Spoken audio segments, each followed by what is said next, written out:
It's 10 p.m. in Banjul. This is GRTS. Welcome to the news.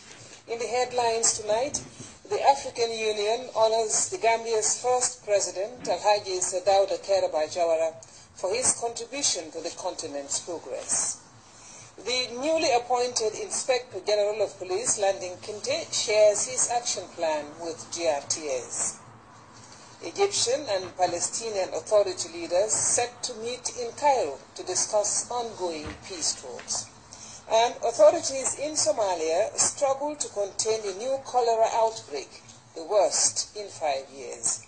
These and other stories coming ahead in this half hour. I am Jaina Banyang presenting.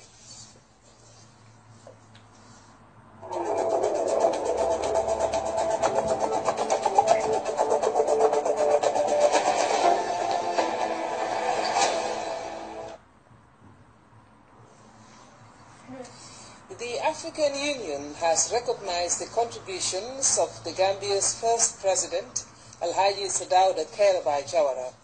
His portrait was unveiled at the AU headquarters in Ethiopia at a site reserved for the first presidents of the African continent. Mojalo reports on what this means for the former president and the Gambia.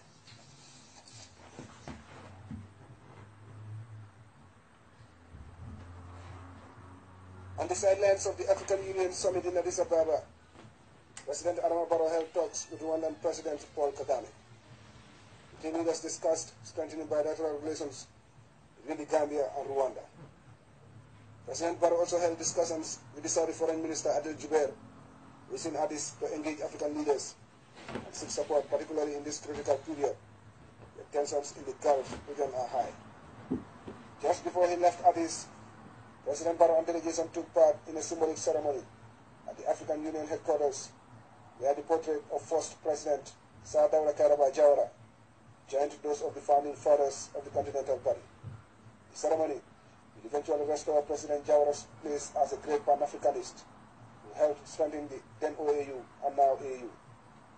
It also marks a symbolic victory for the Gambia and President Barrow, as it sends a strong signal that the Gambia is ready to reclaim its place as a proactive member of the African Union. Mojalo, GRTS. The newly appointed Inspector General of Police has pledged to make the Gambian police force one of the best in the world. In an exclusive interview with GRTS, Landing Kinte said building public confidence in the police is one of his top priorities. I and my colleagues, some of us here, we had a lot of ideas, but we are not in the driving seat then. And sometimes our proposals, are not taken where they are supposed to be taken. But then with my administration, I will try to empower all the people that have good ideas with regards to how to take the police forward. And I believe we have the people there around. We have a lot of graduates. We have a lot of capacity in the police. What was lacking is those capacities were not harnessed to the goodness of the force.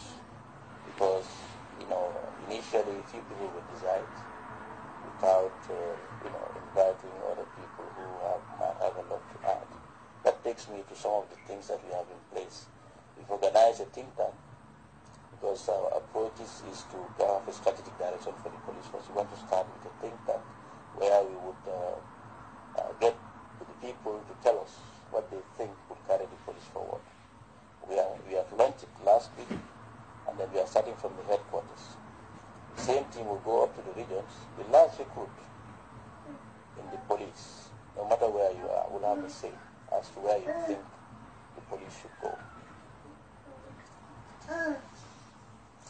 The Inspector General of Police there talking to GRTS's Abdullah C. Well, the full interview with the IGP will be aired soon after this newscast at 10:30. The Food and Agriculture Organization of the United Nations on Monday handed over a consignment of farm inputs and fertilizer to the Gambia government through the Ministry of Agriculture at a ceremony held in the Lower River region. As we hear in this report by Kumbaba, the consignment, worth 11.5 million euros, is funded by the European Union and implemented by the Food and Agriculture Organization, the World Food Programme and UNICEF. Today we witnessed the handing over of a consignment of about 40 tons of maize, 20 tons of cowpea seed, 50 tons of rice seed, and also some fertilizer, 196 metric tons of urea, 472 metric tons of NPK, and 226 metric tons of NPK with the 620-10 composition. The objective of the presentation is to strengthen the food security system and address malnutrition in rural communities. This consignment of farming inputs is targeting 6,000 farmers in rural communities. This is meant to promote optimal nutrition to strengthen the capacity of vulnerable farmers to sustain their agricultural productivity.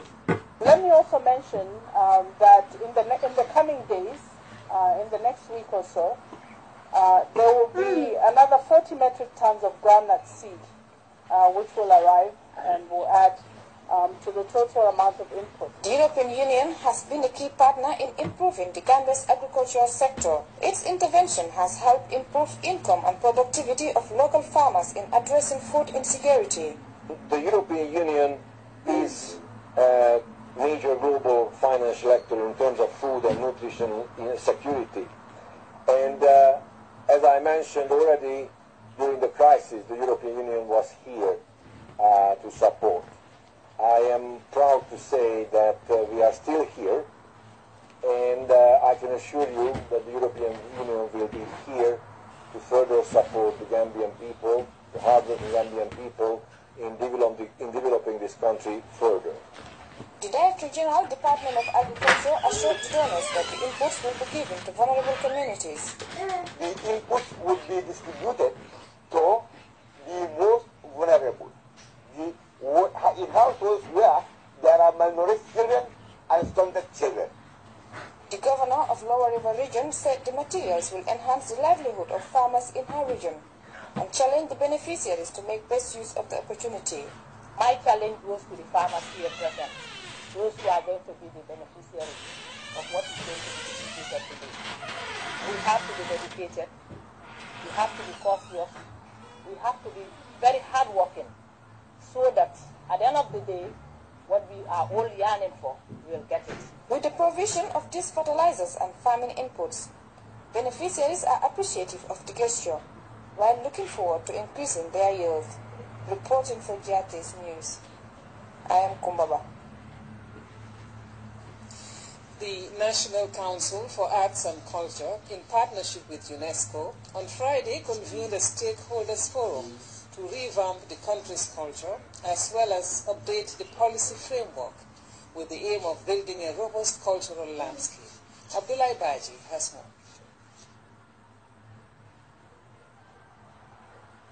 The constant strides undertaken by various institutions to showcase the country's cultural heritage is crucial to preserving the Gambia's history.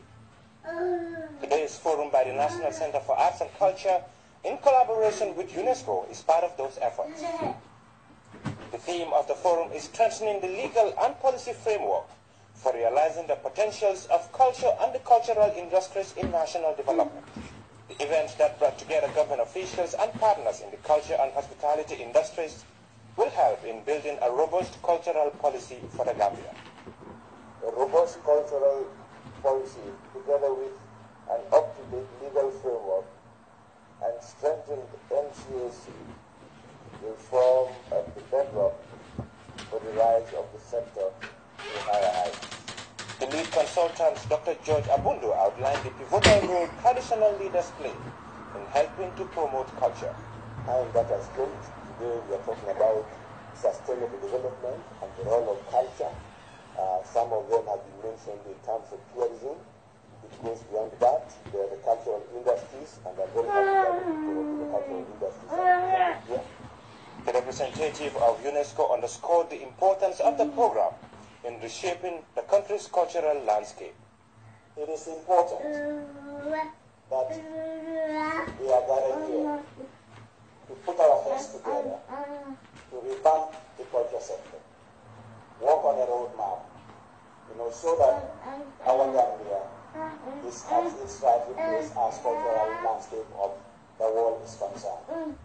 Officially opening the forum, the Minister of Information and Communication Infrastructure, representing the Minister of Tourism, emphasized the importance the government attaches to culture. Culture is the priority of the government, President Adam Barrow. All the plans of the government, such as job creation, sustained economic growth, and national reconciliation, culture has a limitless and secure role. Therefore, I should urge all of you to give this meeting its due consideration and partake in it to the fullest, so that the contribution of each and every subsector of culture and arts you represent will have its ideas reflected. By the end of the forum, the participants are expected to have mapped out a detailed framework on how to preserve and promote the Gambia's cultural industries. Reporting for GRTS News, I am Abdullah Badi. The National Climate Change Committee is discussing international and national endeavors geared towards mitigating and adapting to the adverse effects of climate change in the Gambia. Samuel Ba attended the opening ceremony and filed in this report. Stakeholders in climate change are taking stock of current national efforts and ways of mitigating its effects in the Gambia. The horrific impacts of climate change are continuously and adversely affecting the poorest and most vulnerable. Agricultural production is also hampered, and there is resurgence of human and agricultural pests and diseases affecting our country and other parts of the world as well. The agricultural sector attaches great importance to climate change issues and the need to take climate-related actions and strategies. Therefore, the more we delay in building the capacity of our farming in adapting, the more we will pay in terms of reduced productivity, resulting to increased food security in the country. Experts said that the sector will continue to ensure that policies and strategies are aligned with sustainable development goals. The Gambia is cognizant of the realities of climate change, which has in the recent past resulted to interchanges between erratic and excessive rainfall. Climate change is a cross-cutting issue covering all sectors of national development, which needs a holistic approach to combat its negative impacts, as well as to build resilience of various sectors ranging from ecosystems, human settlements, health to infrastructure, to the adverse effects of climate change. The National Climate Change Committee ensures coordination of actions amongst all relevant partners. And what they need is perhaps more funding to live up to that task. The functioning of the NCC, that's the National Climate Committee, is not smooth in recent years. It has been confronted with funding challenges as funding sources became very limited, resulting in a reduced number of meetings, hence necessitating new and additional sources of funding to support timely meetings of the NCC. The diverse membership of the National Climate Committee assures expertise that could steer discussions, enabling new information and insights to be taken on board. Samuel Ba, GRTS. We will take our first break now. When we return, we will take a look at the sports news. We'll be right back.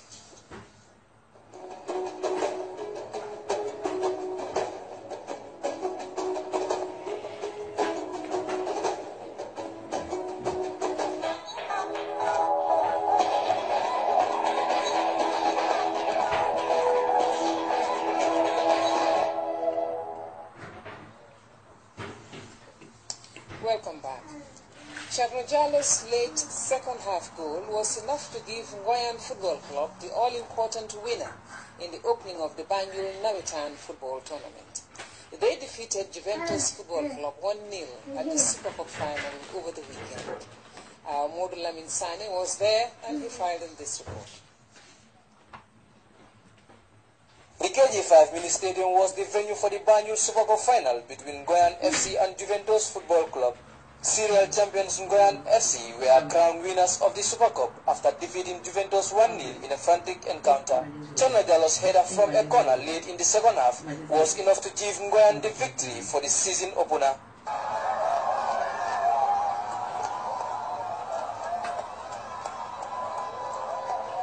It is a perfect start to the season for Ngoyan side, who are aiming to have a successful Noetan season. Our objective is to try to achieve the same goal we won last year. I'm partly disappointed and I'm partly satisfied with my team performance because they have stuck to the game plan. All what we have told them during training today, during halftime, they did that. It was just that our luck wasn't on our side, but they've really tried. They've played very well. The curtain raiser was watched by scores of football fans and officials. For this year, we're trying to increase our prize money from $50,000 to $100,000. And also the knockout, we're thinking of also increase that. The Ngoyan fans though celebrated the winning of the Super Cup trophy as they sing and dance late into the night. Reporting for GRS Sports, I am Mudlamin Sane. And to sports news just in, Gambia's Chan team has arrived in Bissau ahead of Saturday's friendly encounter against their Bissau-Guinean counterparts. Both teams are preparing for their respective upcoming qualifiers in the Chan, a championship for local-based teams. The home-based Scorpions trained at the Estadio Lina Correa on Friday, the venue for the friendly game scheduled for Saturday. Coach Alaji Sarr traveled to Bissau with a 23-man squad for the encounter. We hope to bring you more of that in our subsequent news bulletin. And we will take our second break now. When we come back, we'll take a look at news outside the Gambia. Stay with us.